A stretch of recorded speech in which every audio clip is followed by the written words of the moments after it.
Mi nombre es José María Bonpadre, soy coordinador del programa Diversidad Cultural, dependiente de la Secretaría de Extensión Universitaria de la Universidad Nacional de Córdoba.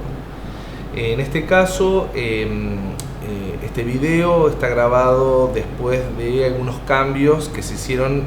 respecto al informe que va a aparecer en el Observatorio de Derechos Económicos, Políticos y Sociales,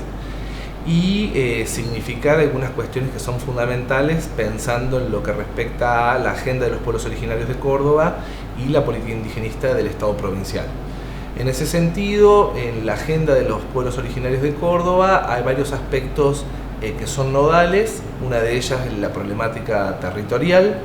En ese sentido, la no adhesión de la provincia de Córdoba a la ley 26160, que declara la emergencia territorial de pueblos indígenas, aparece como una de las urgencias más significativas, en tanto hay problemáticas territoriales vinculadas a la no definición del territorio ancestral indígena, pero sí a la domicilización que tienen algunas comunidades al solicitar la personería jurídica por parte del Instituto Nacional de Asuntos Indígenas de Nación. En ese sentido hay una tensión entre, decimos, la obtención de una personería jurídica y la no disposición del territorio ancestral que en algunos casos las mismas comunidades ocupan. Estas tensiones que aparecen están vinculadas por un lado a que el territorio en el cual se encuentran varias comunidades indígenas está siendo expoliado desde hace un tiempo por el proceso de sojización, por un lado, pero también amenazas en términos de lo que significa el desmonte o ha significado el desmonte en la provincia. Eso por un lado, pero también por las tensiones que hay entre las comunidades indígenas y la gestión de la política indigenista provincial. Recientemente se acaba de aprobar la adhesión a la Ley de Restitución de Restos Mortales por parte de la provincia de Córdoba, la Ley Nacional 25517, pero también se acaba de aprobar un registro de comunidades indígenas de la provincia de Córdoba. Es la primera vez que Córdoba tiene, en este caso, un registro, y por lo tanto las provincias van a poder quedar registradas y participar en un consejo provincial en el cual cuyos miembros van a ser decididos por las comunidades. Esto ha sido un cambio significativo en este último tiempo, dado que la provincia no tenía expresamente ni en su constitución ni en su política pública un espacio en la burocracia provincial de agenda con los pueblos indígenas. Es paradigmático, por un lado, en un contexto electoral que esto aparezca, pero también accediendo a la página oficial que la provincia ha habilitado al respecto, la misma, enmarcada dentro del programa de Desarrollo Noroeste, tiene una impronta fuertemente multicultural.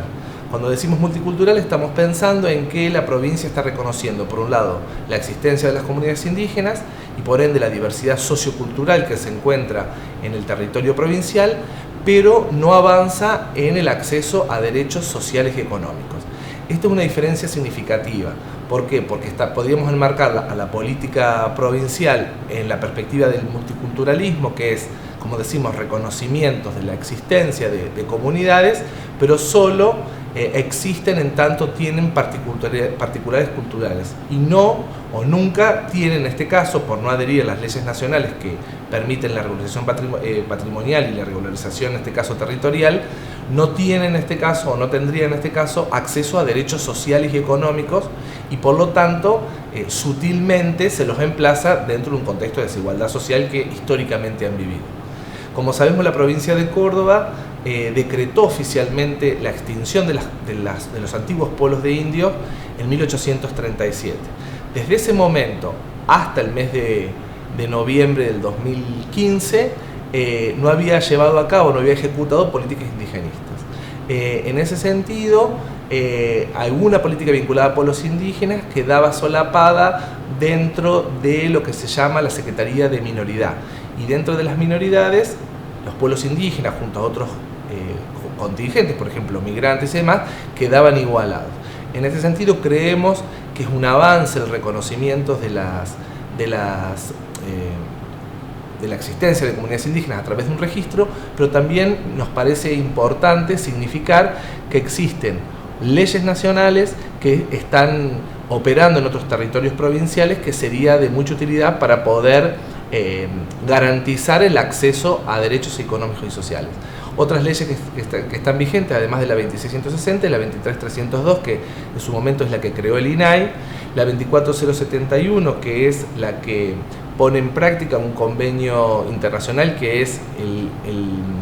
el que sanciona la OIT bajo el número 169 y que es Ley Nacional 24071. En ese sentido, esto habilita no solo el reconocimiento de los territorios ancestrales, sino que toda la política indigenista debe hacerse bajo la convocatoria a las comunidades, quienes van a discutir la política indigenista, en este caso del Estado provincial. Frente a eso, cada vez que el Estado provincial deba tener que llevar a cabo medidas vinculadas a pueblos indígenas,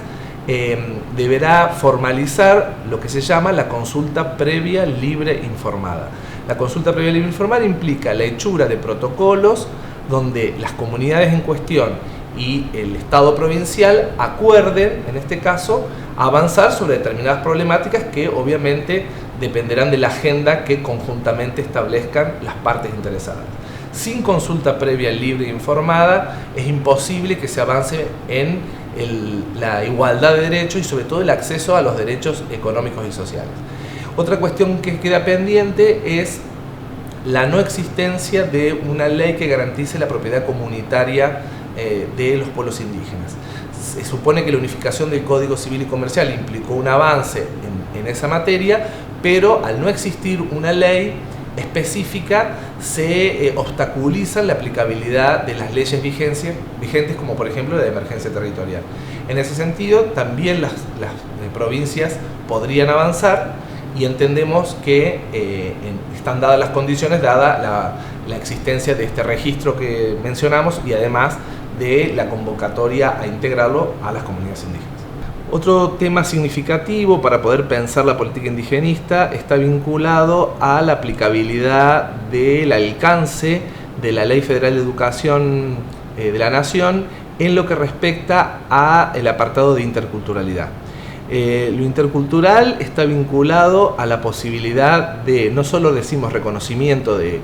prácticas propias de los pueblos indígenas de Córdoba, por ejemplo, en contextos escolares, sino también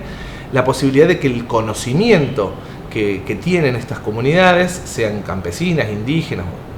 específicamente, pueda ser valorado o reconocido dentro de las currículas y por lo tanto los pueblos indígenas tienen mucho que decir, no solo sobre la historia de su olvido, de su invisibilización, sino también de las prácticas que mantienen muchos miembros de las comunidades, como por ejemplo en el uso de prácticas de sanación propiamente indígenas o también, por ejemplo, el uso de plantas nativas, ya sea para sanación o para cocinar. En ese sentido, entendemos que una currícula intercultural sería aquella que hablara de los pueblos indígenas en el presente, cosa que en la currícula oficial, en los NAP concretamente, no se habla, pero además también que puede estar explicitada las voces de las casi 20 comunidades indígenas que existen en la provincia de Córdoba.